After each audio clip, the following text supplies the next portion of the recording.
Hola, hi, welcome to Open House. My name is Jennifer Buck Castañeda, and I am the teacher of AP Spanish Language and Culture.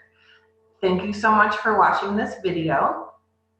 I'm hoping in this short video to be able to tell you a little bit about myself, the class, and my hopes for this school year. To start with, I have been teaching at Glenbard North for 23 years. I have taught during that time every Spanish class that we offer, so from level 1 all the way up to this course. And I am really excited to be working with your students this year. Many of the students I had the pleasure of having last year in Spanish 4 Honors, so it's absolutely wonderful to see them again in my class. But there are also lots of new faces to me too, and I'm equally excited to get to know those students. Normally for open house, I get really nervous. I'm always afraid that I'm gonna say something stupid or have some sort of mistake that I say in front of all the parents or guardians. Doing open house this way gives me a little bit of calmness because I know that if I make a mistake, I can just edit it out.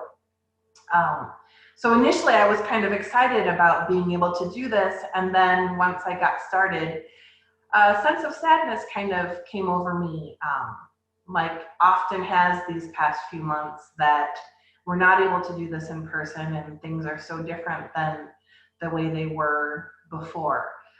But I'm happy that you're watching this video. I hope this video finds you, your family, and your loved ones doing well and surviving as best as you can, because I know these are just really difficult times. So let's take a few minutes to talk about our course. This is AP Spanish Language and Culture. This is a college level course, which means that the work that your students are doing in this course is more advanced and challenging than in their non-AP classes. There is a pretty high expectation that students are doing work independently and that they are being responsible, keeping track of deadlines and things like that. We will be focusing on the development and refining of the students' abilities in the 4 language domains, which include listening, reading, speaking, and writing. We will be following the syllabus provided and approved by College Board. And during our course this year, we will be exploring literature, culture, and grammar, all in preparation for the exam in May. Our department grading policy is that summative assessments, which include tests, quizzes, projects, and essays, will be worth 65% of a student's final grade for the semester. And formative assessments, homework, participation, and practice activities will be worth 35% of a student's final grade. This is an AP course, which means that the student's GPA will be weighted, and you can see more information about grading policies, expectations in Schoology. For remote learning, my expectations are that students participate to the best of their ability. I understand there will be issues with Wi-Fi, that we can't always have our cameras on, but that students are attending class and engaging to the maximum level that they possibly can given their circumstances. My hope is that your students will communicate with me openly and honestly. If they are struggling with course material or technology issues, it would be really helpful to know that so that I can share resources or make connections to other people or services that can help us out. I would hope that your students also would communicate with me honestly about the amount of work and stress level for this course. I've told the students that I understand that most of them have very demanding schedules this year, and I certainly don't want this course to be the cause of an undue amount of stress. So if we can have some honest conversations about that, that will help me. I'm also really open to suggestions for how to make our remote learning a better experience. And that includes suggestions from my students and from parents and guardians as well.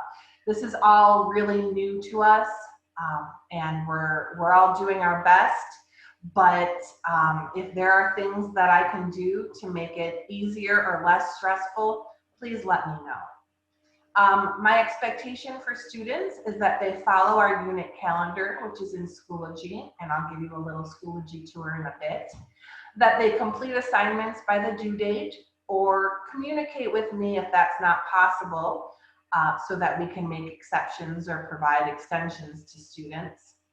And that students are accessing materials, including... So let's take a quick look at Schoology so you can see what the students have access to.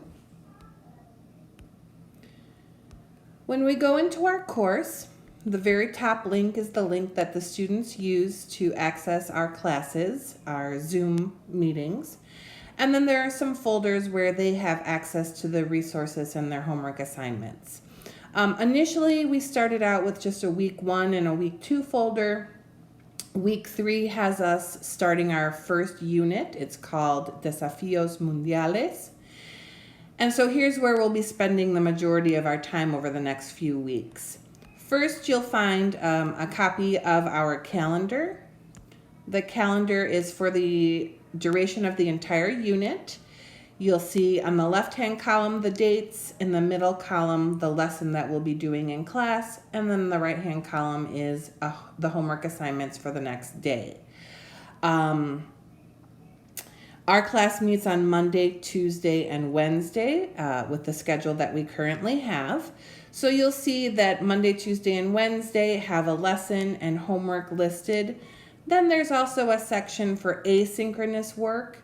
So after Wednesday, a few assignments that students will need to complete before the start of the next week. And as you scroll through the calendar here, you'll see that this calendar takes us through the end of September.